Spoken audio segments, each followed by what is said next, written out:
I would look over at my classmates and they're reading Harry Potter and I'm reading little books that I don't even remember the title to. It was a little frustrating that it would always take me longer to read stuff, but you get used to it.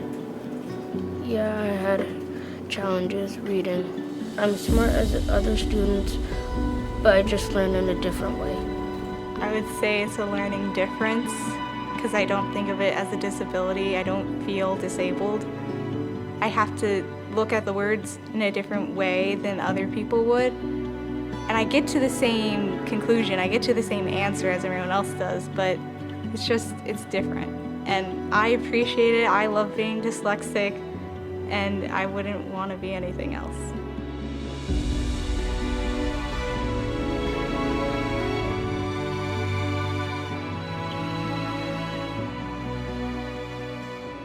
A lot of people see a kid write a reversal or say a B instead of a D and are like, oh my God, my child has dyslexia.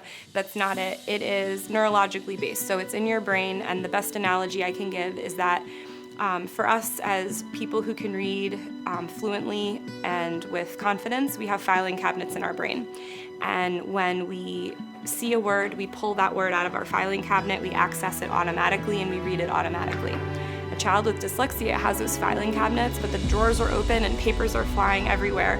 So when they see a word like cat, they may go to pull out that A sound and instead they'll pull out the sound for an O or an E. So it's not that they don't have the ability to get there, to get to the point where they can read, but it's that it's a very painstaking process to create organized filing cabinets so that pulling out words is not so tiresome and so difficult for the child. It was hard to read. It was like if I see the word what, it would look like tawa. He had great comprehension, but decoding words in the smallest phonemes, it was difficult for him. So it was frustrating for him because he had such a depth of knowledge and he can make text-to-self connections with stories, but it was hard for him to decode words. And who else did they attack? All the rest of the boys. I work with Conrad, and he's wonderful with comprehension. And so one of the things that we like to do is maybe have more read-alouds or give him access to the audiobooks.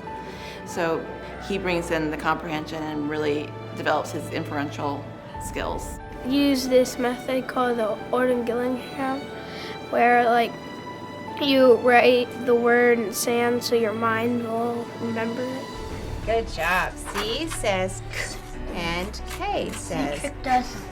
So as you're drawing it out, you're making the sound and you're connecting all that as one complete thought instead of just trying to do the picture or sound in your head, but you're seeing it on the paper and you're doing it with the movement and hearing the sound. The teachers have been extremely helpful and never once heard someone say oh no, this is the only way I can help you, this is the only way I can teach you it. Every student has a different learning plan, and that just because one student has dyslexia or one student has ADHD doesn't mean that they're any less smart. It just means that they're going to learn in a different way. Now that I listen to all my books and all my articles for all my classes while following the text, which is really helpful.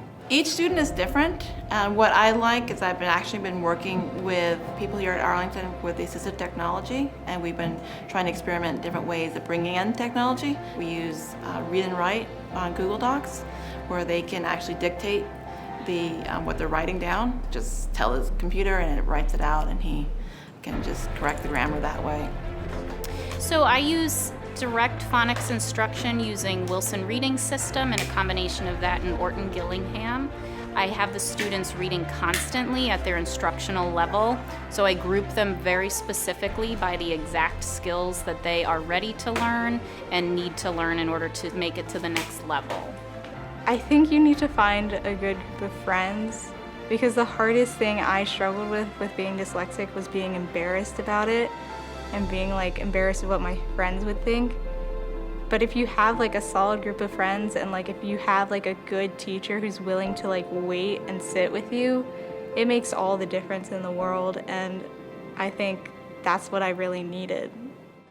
My mom had to go to a bunch of meetings, and is very hard. And I went to several of them, and I just thought in my mind, like, that's never going to work because I've already tried that. And during 3rd grade, I used joking around to escape that feeling of, like, alone.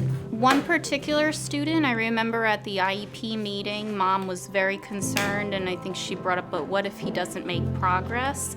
And I just said, it just came right out of my mouth, I said, he's gonna make progress. He absolutely did. He blew past his reading goals that year in a combination of self-contained reading and gen ed English with supports. So lots of progress is absolutely possible. I want my teachers to know that I'm smart and I can do stuff.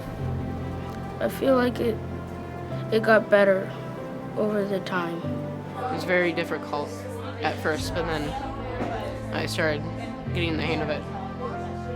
It was just incredible watching him actually like love himself more and care, because it gave him the confidence to talk more in class, to do things that might have felt like they would be too challenging and take some more risks. And it was really amazing when the pieces started to go together and he realized that he was intelligent, and it was just that his brain processed things differently. Parents, don't be in denial. We know our kids, and of course we want the best for them, but denying that they need extra help is a disservice to them. And be supportive and be involved in the process. And that actually forges a bond between you and your child. I would like parents to know that progress is absolutely possible, that groundbreaking, astonishing results can happen in a school year, and that if they're not seeing progress, they should be reaching out to teachers, reaching out to case managers, reaching out and finding out what's going on in the classroom, because the struggles with dyslexia are definitely challenging, but they're also something that students can still achieve a lot with. Don't let people get to you. I know, like, people that are listening to me are probably like, well, I've already tried that, but it's not working. But just, you gotta believe that you can read. Oh, the Arlington schools, they're my new BFFs. This staff at Oak Ridge Elementary is by far the best support system that Conrad and our family has ever had. We just got back in country last year, so for him to transition into an American school setting was different, but they opened their hearts, they opened their arms, they opened their minds to get to know Conrad as Conrad, not Conrad as a kid with dyslexia. I tell people I'm dyslexic, and sometimes they're super surprised because I want to be like an English teacher when I grow up. And then I say I'm dyslexic, and they're like, that doesn't go together. Like, I can't see you doing that. I'm like, well, I've grown like a true love for English and reading because of all the work I've put into it, and that's what I want to do.